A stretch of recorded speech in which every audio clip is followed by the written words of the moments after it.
A single family in India spent 1200 crore Indian rupees in a wedding. A move that makes no sense to a logical investor. They offer 5G data for almost nothing and sell groceries at a deep discount.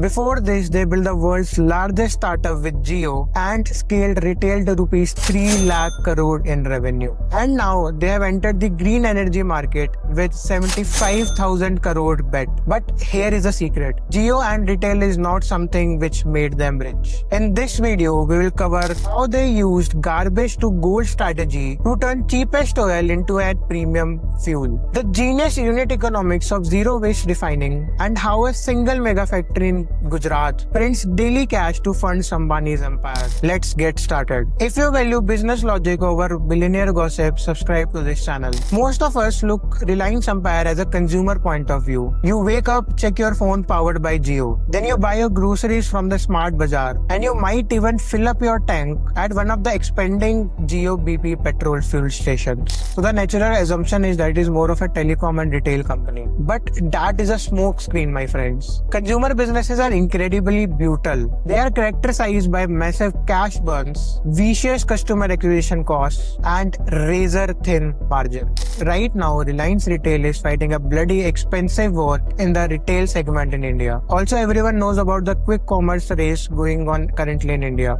At the same time, Jio BP joint venture is pouring a lot of capital into expanding their fuel stations from a few hundreds to 2,000 outlets across the country. Building physical retail and laying down 5G networks requires billions of dollars in capex upfront. So the logical question of any business analyst is this: where does the cash flow come from? How do you sustain these massive retail losses and infrastructure costs without going bankrupt? How do you afford to literally give away the telecom data for free to millions of Indians for years? To answer that, we have to travel back to 1990s. We have to look at a barren wasteland in Gujarat. This was the site of Dhirubhai Ambani's craziest vision, my friends. Back then, India was heavily reliant on importing the refined fuels. And Dhirubhai didn't just wanted to build a refinery. He wanted to build the most complex refinery on earth. And that also in Jamnagar. And it was an audacious, most reckless bet. And in 1998, it completely fell apart because a massive, devastating cyclone hit the Gujarat, destroying nearly half of the infrastructure right before it was slated to be finished. Hundreds of crores in sunken costs. And in this situation, most board of directors would have plugged the switch and at least severely delayed the project. But instead of giving up, Reliance team doubled up. They rebuilt the damaged structure in absolutely record time. They worked day and night,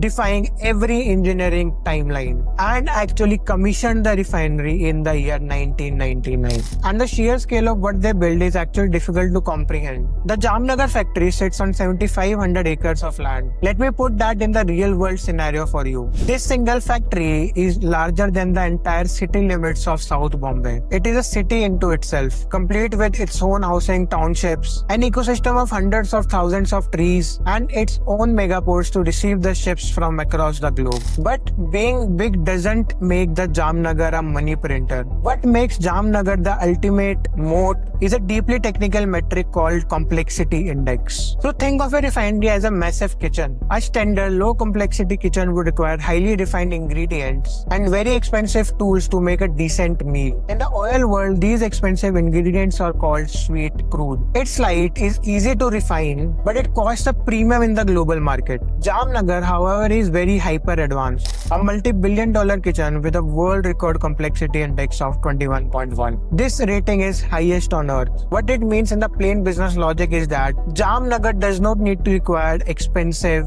high-grade crude oil because of its massive technological hardware advantage. It can go into the global market and buy the cheapest, dirtiest, heaviest crude oil available. Oils that other refineries cannot physically process. But on the other hand, Jamnagar factory, my friends, take this heavy sour crude, runs it through its highly complex system and refine it into its premium grade Euro 6 most expensive ultra clean fuel. And this is the ultimate garbage to gold engine. They buy the cheapest raw material available on earth and sell the highest priced end product. after processing it. And this massive spread between the cheap input and the premium output is what defines their gross refining margins. And it constantly beats the global industry average. But the unit economics of Jamnagar gets even more brilliant when you look at their zero waste strategy, often called as bottomless refining. Normally, when you boil and refine the crude oil, you extract the petrol, the diesel, and the aviation fuel. But at the bottom of the barrel, you are left with a toxic, useless tar called the petcoke. It's the industrial equivalent of used coffee grounds. For most refineries, this sludge is a waste. It's a liability to them. But the Jamnagar doesn't believe in waste. They installed the special multi-billion-dollar gasification units that take this useless bottom sludge and vaporizes it to extreme temperature to create synthetic gas or syngas. Take this syngas to generate the electricity and power the complete 7,500-acre Jamnagar factory. They literally take the garbage from their own process and converts it into an energy-making machine for their own factory. They squeeze each and every drop of economic value that can be taken out from a single barrel. And they are doing this at a scale which is staggering. Jamnagar processes over 1.4 million barrels of crude oil daily. Let's translate it into numbers which we can visualize. That is equivalent to roughly 222 million liters of fuel every 24 hours. And this volume is enough to fill up the fuel tank of 5.5 million average cars every single day. But here is the strategic pivot that secures their future. They aren't just a petrol pump supplier anymore. Reliance have made a massive operational shift towards O2C model. O2C stands for oil to chemicals. They don't just take crude and make fuel to burn in cars. They take the crude oil and break it down into its fundamental base chemicals that run the modern world. The polymers for the plastic in your laptop, the polyester for clothes on your back, the specialty chemicals used in agriculture, paints, and life-saving pharmaceuticals. They don't just power the economy, they create building blocks for it. And if this level of business depth is what your feed has been missing, hit the like button below so that algorithm knows you are an ambitious builder. Now let's talk about the climax of this strategy. Let's talk about the raw numbers. Let's talk about the infinite pipelines. Because of this 21.1 complexity index, Reliance oil to chemical business generates around 170 crore operating cash. And that is not the revenue, it's the pure profit. This is not per month. That is 170 crores Indian rupees every single day. And that makes up to around 62,000 crore Indian rupees annually. To put that 170 crore Indian rupees daily profit into perspective, the cash the Jamnagar factory produces in just 24 hours is enough to fund a well-backed startup. It is enough to run millions of Jio towers across the country, and that also completely free of cost. This is the ultimate butterfly effect of the business strategy. A hyper-efficient industrial machine running quite on the coast of Gujarat creates a financial shockwave that allows a kid in the rural village to stream internet for free. Reliance is what we call an integrated giant, and the Jamnagar factory acts as a central bank for Mukesh Ambani. This exact 170 crore daily cash is the exact weapon that allowed him to enter the telecom industry and aggressively, predictably price Jio. When Jio offered data for free for months, beating out competitors like Vodafone and Idea,